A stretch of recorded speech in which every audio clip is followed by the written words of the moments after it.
gracias en nombre del Ateneo Escurialense y del Foro de Literatura. Hoy vamos a hacer una presentación de un libro y en este caso es de María Teresa Granillo. Es su primer libro, con lo cual esperamos que sea todo un éxito y ya empiece el segundo. Lo que quiero decir es que va a ser presentado por José María Rodríguez, gran amigo, poeta, escritor, aunque no lo dice, pero sé que lo es.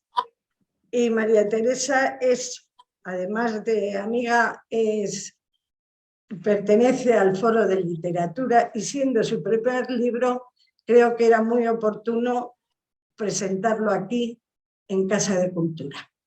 Así que nada, espero, lo más importante es que se lea el libro para saber de verdad cómo es. Eso quiere decir que allí está una señorita que tiene los libros y bueno, el que quiera que lo compre. Bueno, ya que estoy aquí, también voy a anunciaros que mañana hay un concierto importantísimo de la camerata Antonio Soler, que también es del Ateneo. Vamos, más que un concierto, es una conferencia-concierto. Música española del siglo XVIII para orquesta. Ponente Gustavo Sánchez.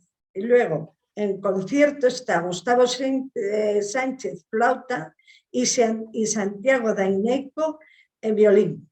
Dúos de Brunetti y Mozart.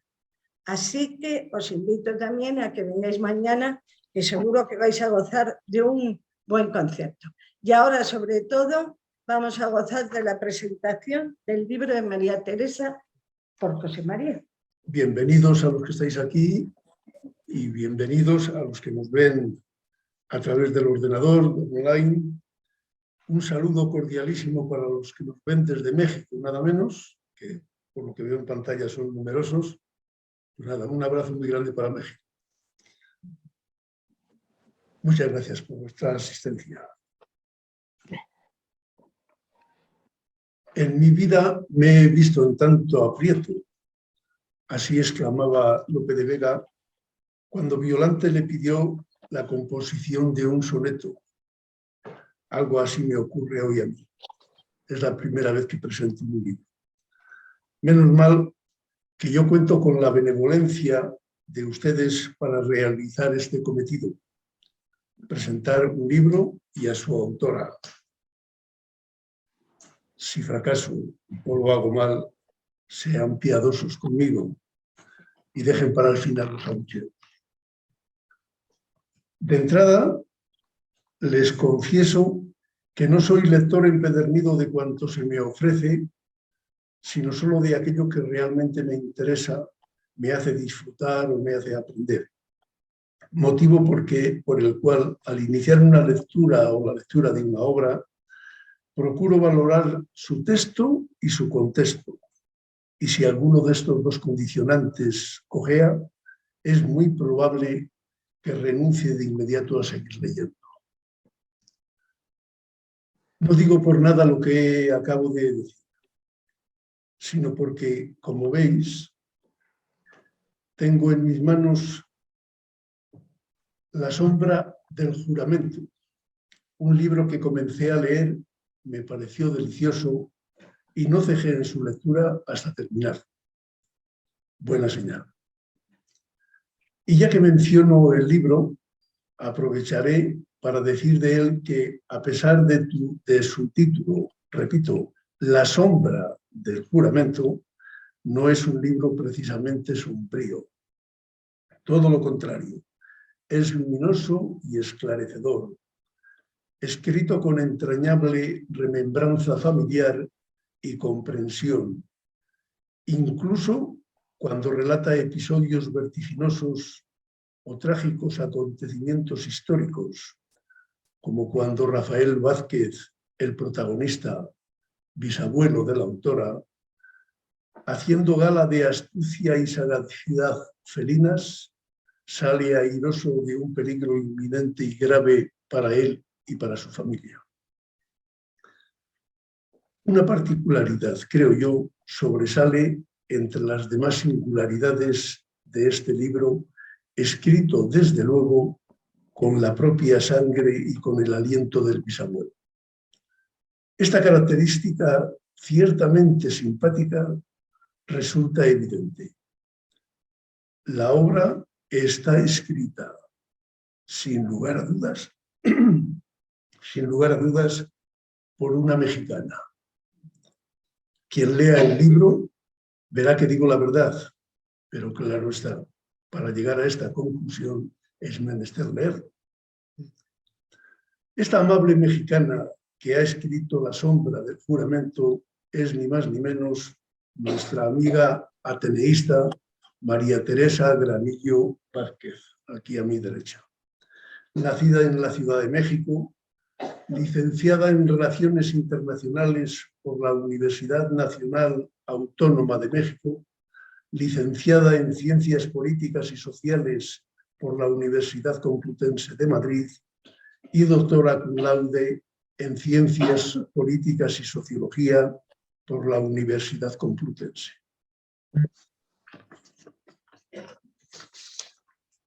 Profesionalmente ha sido catedrática de la Universidad Nacional Autónoma de México y del Tecnológico de Monterrey, y ha trabajado también en la iniciativa privada y en la pública.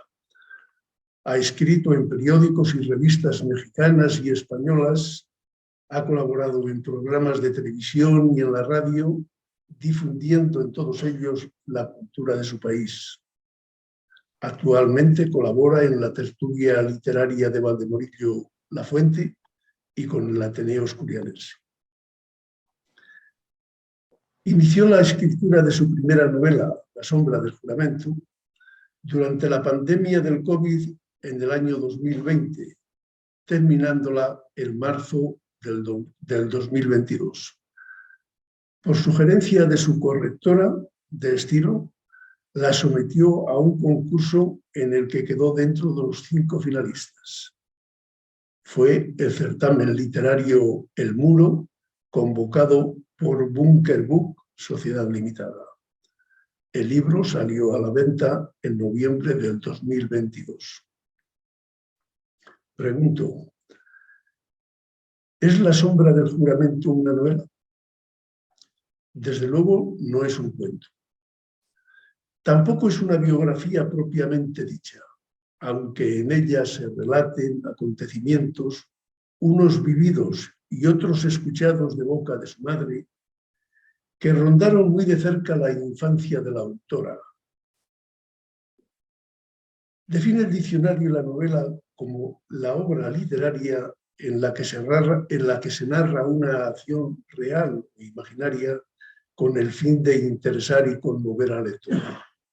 Creo, pues, que sí, que La sombra del juramento es realmente una novela. Narra una realidad interesante y, desde luego, una realidad que conmueve. Vaya si conmueve. Supongo, no lo sé, quizás nos lo aclare ella, que María Teresa, dejándose llevar de la importuna remembranza cotidiana, antes de que la novela creó su título como síntesis de la misma. Prácticamente en su título lo dice todo. De ahí que comience como comienza. El kilómetro cero, dice, de las 5 señoritas Vázquez de la Cadena, comenzó con un juramento que hizo su padre a finales del siglo XIX en México. Y sigue más adelante. Como cada domingo, don Rafael Vázquez se encontró con su compadre Venancio Ruiz de Chávez a la salida de la misa de 12 en la Catedral de Morelia. Entre alegres palabras, mientras encendían sendos puros, caminaban platicando hacia el frescor de los soportales que rodeaban la denominada Plaza de San Francisco. Se dirigieron hacia ellos, a su cantina favorita. Después de varias copas y muchas confidencias, el de la boina, don Rafael, se quejó amargamente de su esposa. Pero es que solo me ha dado por hijos un varón y 5 hembras. ¿De dónde voy a sacar yo 5 paisanos dignos? No me cruzará la sangre alguien que no tenga sangre como la mía, española. Mi querido compadre, le replicó don Venancio, me temo que te será difícil emparentar en este México y que lo mejor sería dedicar unos ahorrillos al viaje de tus hijas a nuestro terruño, allende el mar. Jo, ¿pero tú crees que todo el mundo puede darse el lujo de cruzar el charco con 5 mujeres? Sentenció don Rafael Vázquez. Vestirán santos, pero eso sí, ninguna de ellas cruzará su sangre con un indio. Júralo por Dios que no lo haremos. Tú tampoco, jurémoslo. Y ambos se levantaron de sus sillas, determinando el sino de sus hijas con un apretón de manos y un brindis. Como veis, cuenta la autora unos hechos que a la luz de la modernidad resultan inconcebibles, injustificables en algún caso, trágicos en ocasiones y cómicos a veces, pero que son hechos reales de hace no tanto tiempo, de aquellos tiempos en los que una palabra dada tenía valor de juramento y un apretón de manos era signo de fidelidad inquebrantable. Y lo cuenta María Teresa, manifestando una pulsión interna insoslayable, acaso una imperiosa necesidad de abrir a la luz de la literatura un secreto no inconfesable, pero sí doloroso, el tragicómico secreto de una historia familiar entrañable. Pareciera que ella, María Teresa, se manifestara obediente al decir de don Miguel de Unamuno.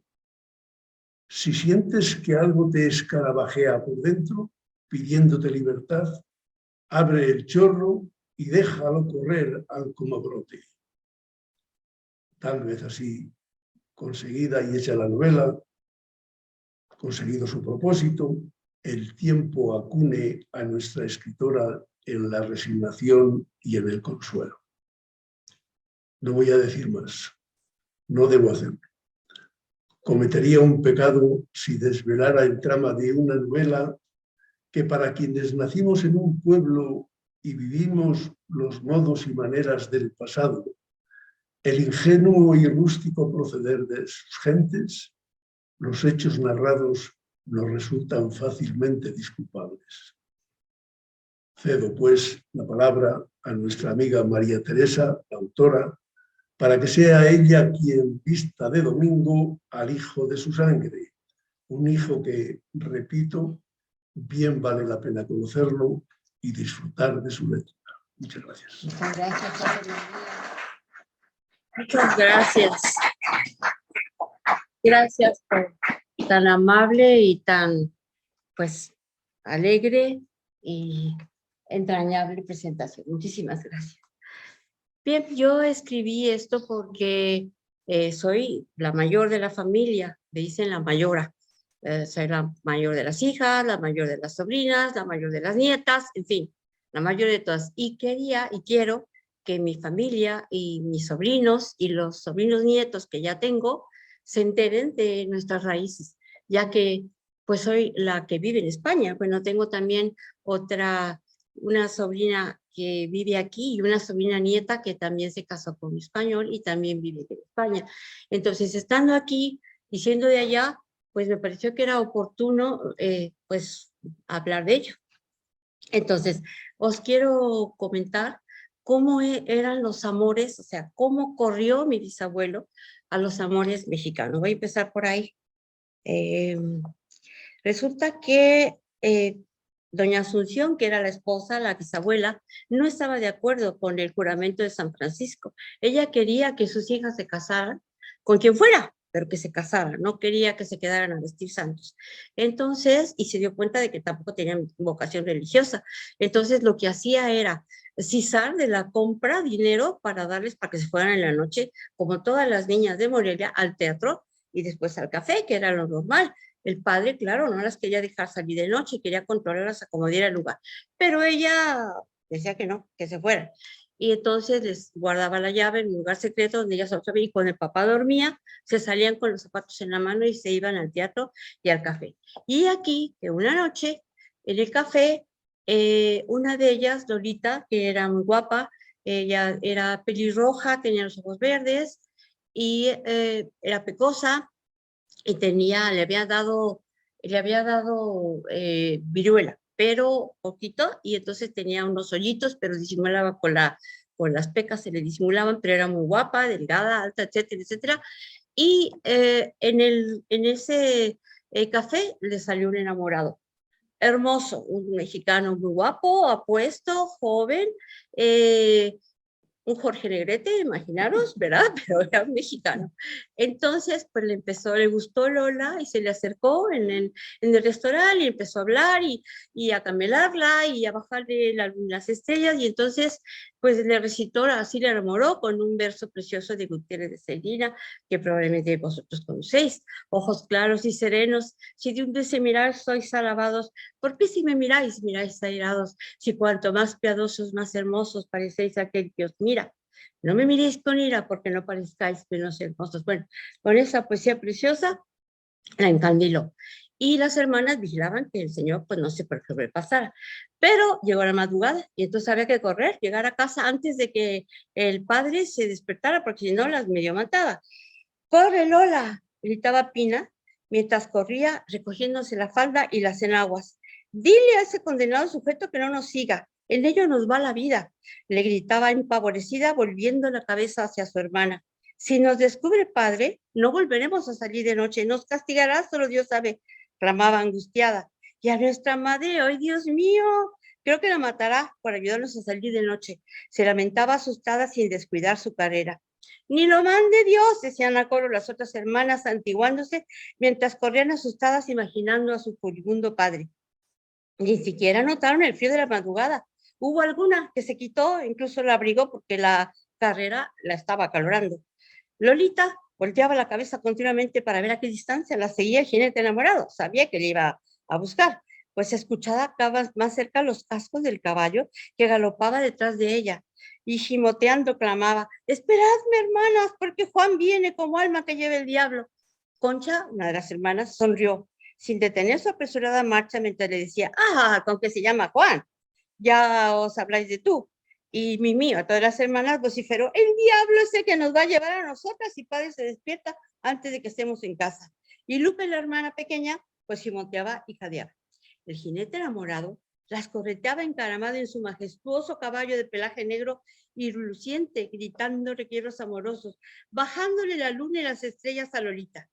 Ya no le pedía únicamente visitarla, sino que, osado, le rogaba que se fuera con él a su rancho. Gritaba, porque el estruendo de los cascos de su corcel sobre la calle empedrada no le permitía escuchar lo que las hermanas le increpaban con súplicas. Jesús, María y José, contestó angustiada la interpelada mientras aceleraba su carrera. ¿Cómo cree? ¿Con quién piensa que está hablando? Soy una mujer decente. Insolente. Pues, ¿qué se ha creído? Y el otro, bueno, seguía y le decía: no me malinterpretes, me quiero casar contigo, voy a hablar con tus padres mañana mismo o ahora si se puede. Era la madrugada, claro, acaba de amanecer. Y entonces, el corcel azabache no dejaba de piafar y resoplar, daba poses a diestra y siniestra y relinchaba.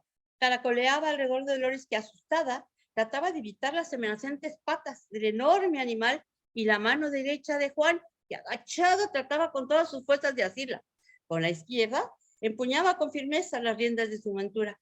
¡Por Dios, baje usted la voz!, le suplicaban las hermanas, que despertará usted a nuestro padre y se armará de San Quintín. ¿La de qué?, preguntaba el muchacho sorprendido, pues no estaba muy ducho en historia de España. Varias generaciones de mestizaje lo hacían más entendido en historia de México que en la de la madre patria, y no sabía que en San Quintín se había derramado mucha sangre española. Caracoleaba el corcel alrededor de la pelirroja, bufando y relinchando, y él se agachaba sin perder el estribo ni las riendas, empeñado en coger del brazo a su Lola para hablar con ella, o quién sabe, tal vez para robársela.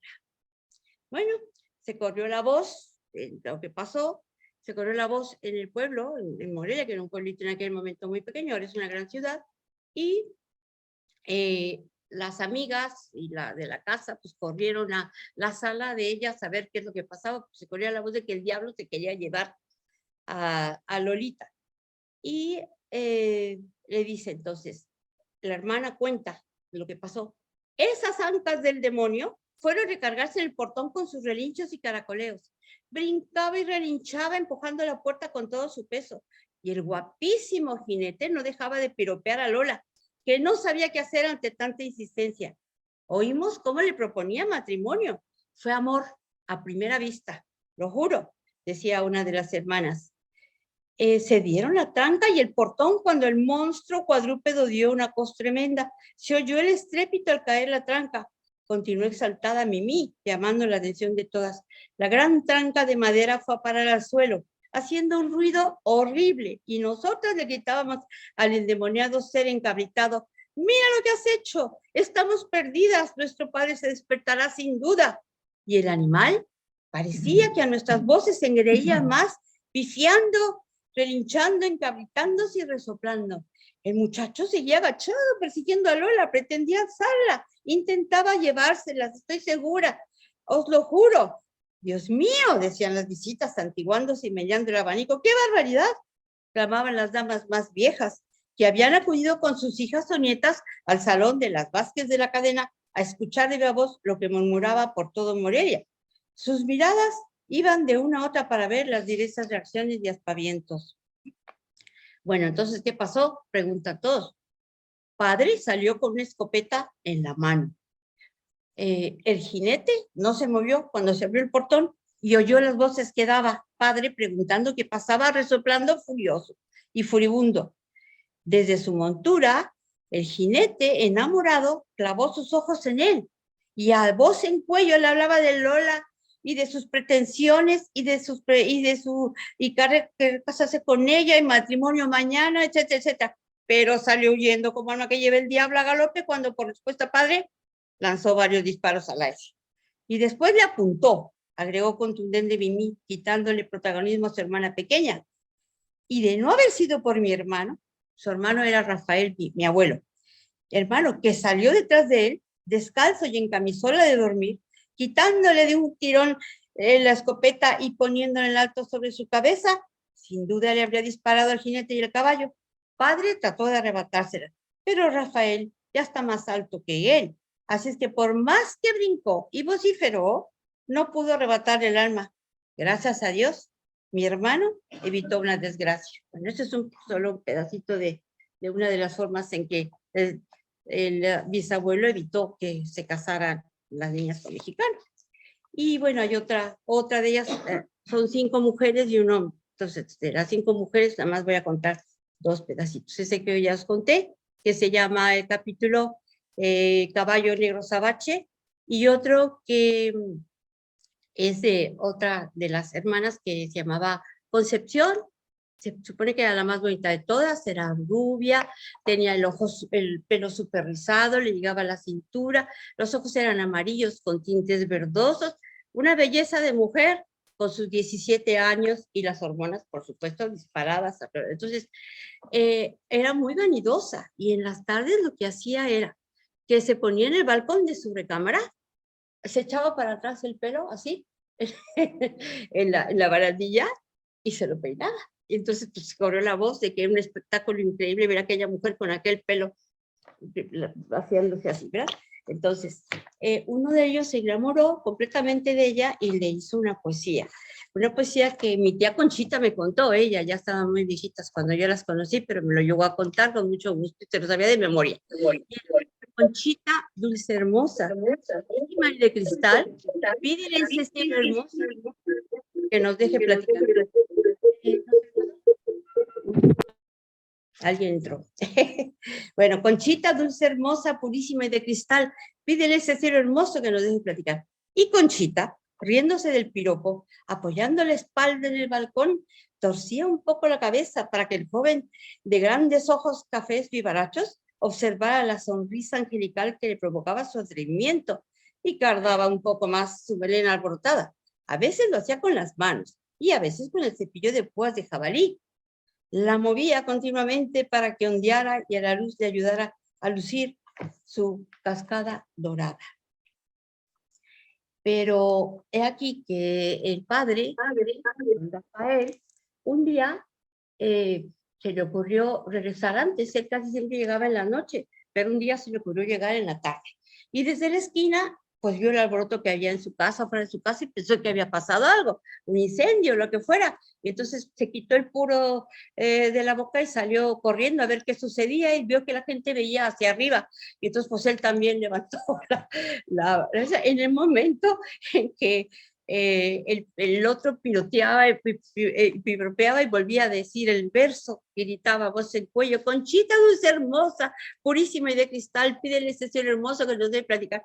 El padre se quedó atónito, pero cuando se percató de la realidad y escuchó al poeta, su pasmo se convirtió en ira. Un agrio malestar le subió por la garganta, le hervía la sangre y sentía que una lava candente como la de un volcán iba a salir de su boca. Contuvo la lava, apretando los labios, mientras sus creencias religiosas, penetradas por años en su mente, deambulaban por su cerebro. Fantasmas con sotana negra y alzacuellos blancos acusaban a Concepción Vázquez de la Cadena de atrevida, impúdica, obscena, libidinosa, indecorosa.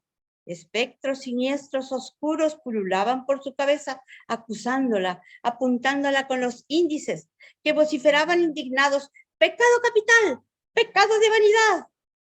En vez de la lava, salió de la boca de don Rafael un grito estridente: Concepción Vázquez de la Cadena, entre en la casa inmediatamente. Y obviamente sacó su pistola y disparó al aire. Era la forma de que todo el mundo saliera. Entonces, pues todo el mundo corrió. Los que venían a pie salieron pitando y los que traían una montura, pues se subieron en su mula, su burro o su caballo, lo que traía, y salieron corriendo. Bueno.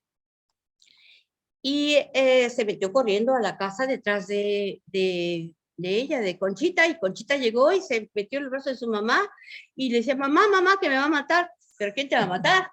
Papá, papá, ¿pero por qué? La mamá no sabía qué pasaba y las hermanas pues sabían lo que pasaba, pero nunca se lo habían contado. Entonces le cuentan a ella lo que pasaba y la otra pues protegiendo a su hija, ¿verdad? Se daban vueltas y el padre entró furibundo y envainó su pistola y corrió atrás de ellos, dándoles la vuelta, tratando de jalarla por todos lados, y la madre pues no soltaba a su niña porque a su niña pues la iban a matar. Evidentemente, cuando las hermanas le contaron lo que había hecho y lo que hacía todas las tardes en el balcón sin que ella se imaginara, entonces eso. Y entonces llegó el padre furibundo: en vista de que esas greñas son la causa de tus pecados, te las cortaré. Eso fue lo que salió de su boca en forma de estallido feroz. Fue lo primero que se le ocurrió mientras enfundaba la pistola y entraba corriendo a su casa detrás de su hija, enfurecido, con la boca y la mandíbula desencajada.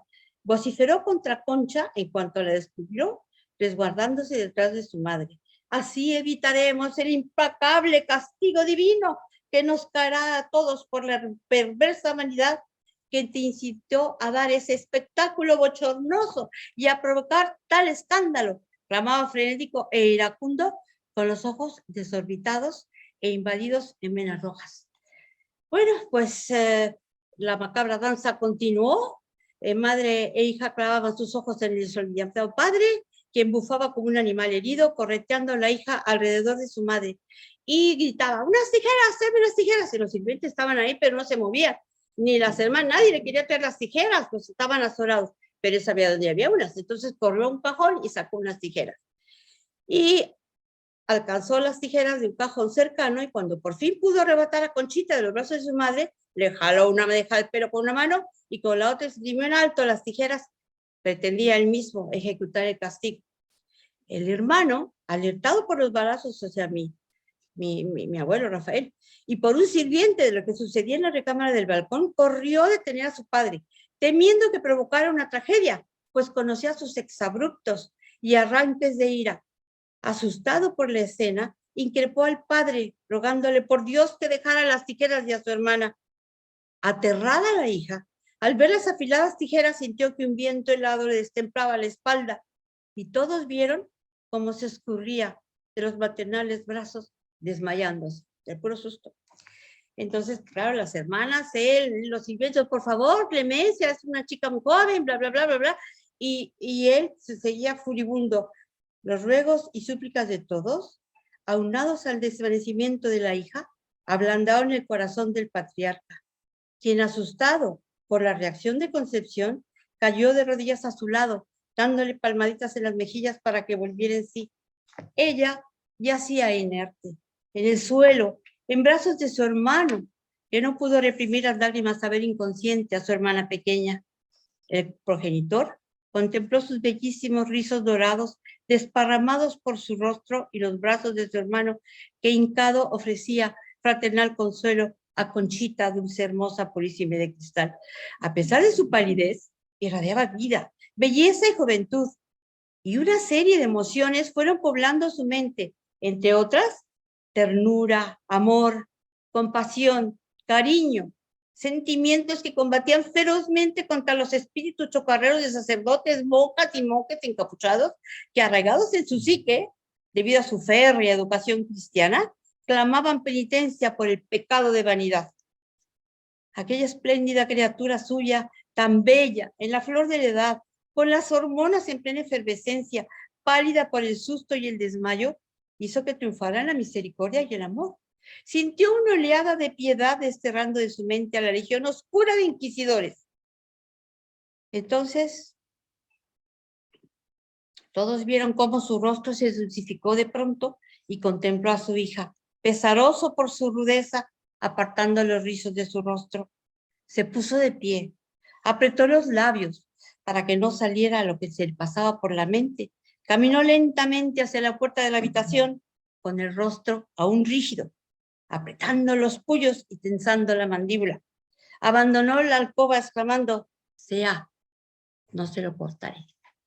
Pero todo lo que pasó antes y después, el libro también, yo lo voy a leer todo, nada más un pedacito. Ya casi acabó. El capítulo 5 son 7 capítulos. Es el más dramático, diría yo, el más trágico, y además fue verdad. Y sucedió en 1911. Vamos a ver, en 1910 fue la Revolución Mexicana. Y los revolucionarios se iban al norte a buscar a Pancho Villa para unirse a la revolución, y otros se iban al sur a buscar a Emiliano Zapata para unirse y todos juntos hacer la revolución contra un tirano, Porfirio Díaz, que había estado 40 años en el poder. Bueno, se llama Emparedadas.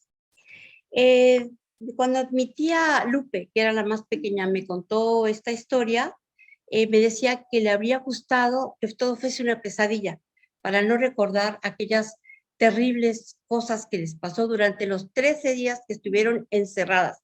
Ahora os cuento cómo y dónde. Entonces, ella me decía eso y yo me acordé de una de las tragedias de Eurípides, de un pedacito. Bueno, siempre pongo un poquito de versos a empezar el capítulo porque me gusta muchísimo la poesía. El castellano es maravilloso. Bueno, bálsamo precioso del sueño, alivio de los males, ven a mí. Eso dijo Eurípides, una de sus tragedias. Y también cité de un libro maravilloso que se llama El arte de la guerra. Es un libro que escribió en el siglo V antes de Cristo un chino. Y es fantástica. La pueden, a toda una hora está vigente en las cosas que dice. Le escribió Sun Tzu. Y dice, era un general estratega, dice, someter al enemigo sin combatir es el colmo de la habilidad. Y eso fue lo que hizo mi bisabuelo, porque sometió al enemigo, no les pasó nada gracias a su habilidad. Vientos huraconados con nubes cargadas de odio arrastraban negros fantasmas de guerra que volaron sobre toda la República Mexicana. Había estallado la revolución, se instaló en sus vidas y las cambió para siempre. Rafael, gritó el padre al hijo, coge la carreta y corre a comprar lo que hay en esta lista y procura que no te vea ninguno de nuestros empleados. Llévalo todo a la hacienda. Si alguien te pregunta para qué es, diles que es para asegurar la entrada. Yo te alcanzaré allí en un par de horas y taparemos con lonas el material que revisa para regresar a casa al anochecer sin que nadie lo note. El joven leyó el encargo y sin saber a ciencia cierta lo que pretendía el padre, pues obedeció sin rechistar. Mientras preparaba la carreta y los caballos, elucubraba, ¿para qué demonios querría su padre todo eso? Y recordó un fragmento de la conversación de ellos que sin querer había oído esa mañana. Su madre preguntó a la armada, ¿dónde nos vamos a esconder del paso de los revolucionarios? A los que el padre respondió, en la cocina. Y rascándose la cabeza, calibró la descabellada solución y se respondió a sí mismo con el ceño fruncido, es imposible. ¿Dónde? Las despensas son muy pequeñas, no cabríamos todos. La carreta ya estaba cargada con todo lo de la lista. Hizo lo que el padre le había indicado y cubrió con la lona el material mientras continuaba dándole vueltas en su cerebro y cavilando. ¿Para qué necesitará ese material de cons? Y se detuvo en seco, sin atreverse a completar la palabra. Sintió que un escalofrío le recorrió la espalda y soltó las amarras. Tragando saliva, completó la palabra. Construcción. ¡Ay! No puede ser, se dijo chasqueando la lengua, porque la incredulidad va siempre antes que el miedo. Se llevó una mano a la boca, ahogando la exclamación de horror que de ella se escapaba. Abrió los ojos como plato, frunciendo el ceño. Lleno de angustia, comprendió lo que el padre pretendía. Sin darse cuenta, negaba con la cabeza, tratando de ahuyentar la idea que se sentía incapaz de verbalizar y que finalmente balbuceó, las vamos a emparedar. Eso fue lo que pasó. Y durante 13 días, el hombre hizo una pared falsa y puso la cena, y entonces por ahí entraba en la noche para dejar sus cosas y entrar comida, etcétera, etcétera. Ese capítulo se llama Emparedadas, es el más largo de todos, que no voy a leer más que ese principio, y lo demás pues está en el libro. Sí, pero no quiero contar, es que es muy largo y no quiero entreteneros más. Ya es lo último que voy a leer, este pedacito. Y esto es interesante porque tiene que ver con España, muy de cerca, con historia de España. Bueno, las cosas que estoy contando son realidades, son cosas que me contaron mis tías, abuelas ya viejitas, y mi mamá y mi tía Angelita, o sea, bueno, los parientes que todavía vivían. Pero esto que voy a contar es una cosa de España que probablemente no sepáis y que ahora os voy a contar y qué va. Lázaro Cárdenas era amigo de mis tías, desayunaba con ellas porque era de Michoacán, del mismo estado de la República Mexicana, de donde eran ellas, de un pueblito cercano allá, pero desayunaba con ellas, con las tías. Todo. Decía que no se casaba con ninguna, bueno, no lo habría dejado el abuelo, pero de ella, él decía que nada porque a todas las quería por igual y entonces no quería meterse con ninguna de ellas. Entonces, ni doña Asunción ni don Rafael Vázquez se equivocaron al vaticinar la carrera ascendente de su amigo Lázaro Cárdenas del Río. Llegó a lo más lejos que un político puede aspirar, a presidente de la República Mexicana. A los 25 años ya era general de brigada. Después fue gobernador del estado de Michoacán. Ya no tenía mucho tiempo de ir a las tertulias, porque las tías habían organizado tertulias como la que nosotros hacemos en el Ateneo Escurialense, o sea, tertulias culturales, unos jueves de cada mes, y tenían un grupo de gente, pues como nosotros, adultos interesados en la cultura. Bueno, eso lo hacían las tías de Morelia. Pero cuando podía, Lázaro Cárdenas seguía yendo a desayunar con la familia. Aún siendo presidente, cuando estaba en Morelia, se presentaba en casa de los Vázquez de la Cadena en medio de una gran parafernalia, acompañado de sus escoltas, pues era el presidente, que la guardaban pacientemente en los coches, ocupando toda la calle. Bueno, uno de los actos del presidente Lázaro Cárdenas que más destacó en el mundo fue la acogida que les brindó a los españoles, a los niños españoles, en particular a los denominados, después se llamaron niños de Morelia, y yo he visto documentales y he oído el comentario de los niños que se fueron a Rusia, que Rusia los albergó, que se los llevaban en trenes mientras pasó la Guerra Civil Española, pero pocos saben que también México albergó a muchos españoles. Bueno, a oídos de esposa del presidente que estaba de visita en su casa de Morelia, llegó el relato de los cientos de niños que, huyendo de la Guerra Civil Española, se habían refugiado en las cuevas de Asturias, donde le dijeron abundaban osos y lobos. Amalia Alejandra, esta era la esposa de Lázaro Cárdenas, se presentó sin avisar en la casa de sus amigas Vázquez de la Cadena, y eran todas ellas profesoras, pidiéndole que le ayudaran a organizar la recogida de esos niños desamparados. Entre todas, concibieron el plan para rescatar a esas criaturas y albergarlas en México. También acordaron aceptar en acogida temporal a los niños que sus padres quisieran enviar mientras duraba la contienda. Todos podrían volver a España cuando sus padres o parientes les reclamaran. La esposa involucró a Lázaro Cárdenas, quien ya simpatizaba con todos ellos y contactaron a España. Y entonces las tías se salían a las iglesias en misa y llevaban sus cestas y decían que por los niños que iban a traer de España, que estaban, bla, bla, bla, bla, y hacían recolectas. Y la gente les daba dinero, y las que no llevaban dinero les daban sus joyas, hasta sortijas de casada fueron a dar ahí para poder financiar los viajes de los barcos que trajeron a los niños. Y esto es realidad, es muy cierto. Bueno, obviamente don Rafael también se juntó con todos sus amigos de las haciendas y aún en las cantinas andaba recogiendo dinero con este fin. Faltaba más que yo no ayudara a mi raza, decía Ufano, mientras fumaba sus puros y recaudaba dinero. Los niños fueron concentrados en Barcelona y de allí viajaron a Burdeos, en Francia, donde embarcaron rumbo a Veracruz en un barco de bandera francesa, Le Mexique, fletado por México. Llegaron a Veracruz, donde les aguardaban médicos y enfermeras y una gran multitud que les dio la bienvenida. El 7 de junio de 1937 llegaron por tren a la Ciudad de México y la bienvenida fue apoteósica. De allí los trasladaron a Morelia, donde las autoridades, a instancias de las damas morelenses, ya le tenían preparadas 2 casas hogar, la Escuela Industrial España-México y un antiguo seminario que fue reformado para albergarlos. Llegaron 456 niños vivos a Morelia, con la salud muy mermada por la tiña, los piojos y la desnutrición. Recibieron atención médica con lo mejor que se pudo. Desafortunadamente, algunos murieron en el trayecto por mar y otros estaban en tal mal estado que fallecieron al poco tiempo de llegar. En el cementerio municipal de Morelia hay una sección dedicada a estas criaturas víctimas del enfrentamiento fratricida. En Francia, Cárdenas protegió también a los exiliados, incluso envió al embajador a visitar los campos de refugiados, que eran verdaderos campos de concentración, vosotros lo sabéis, porque los franceses no los dejaban entrar. Entonces envió a sus embajadores para que sacara a cuantos españoles quisieran y les daba asilo diplomático. El presidente de la República Española, Manuel Azaña, murió bajo protección diplomática y lo enterraron envuelto en la bandera mexicana, porque los franceses se opusieron a que lo enterraran con la bandera española republicana. La vida de los niños de Morelia cambió. Estudiaron en México mientras esperaban con esperanza a que sus padres o parientes los reclamaran. Muchos nunca regresaron, jamás a España, no regresaron. Fueron los primeros de una larga lista de hombres y mujeres españoles que, huyendo de la guerra civil, obtuvieron asilo en México. Pero señores, esa es otra historia.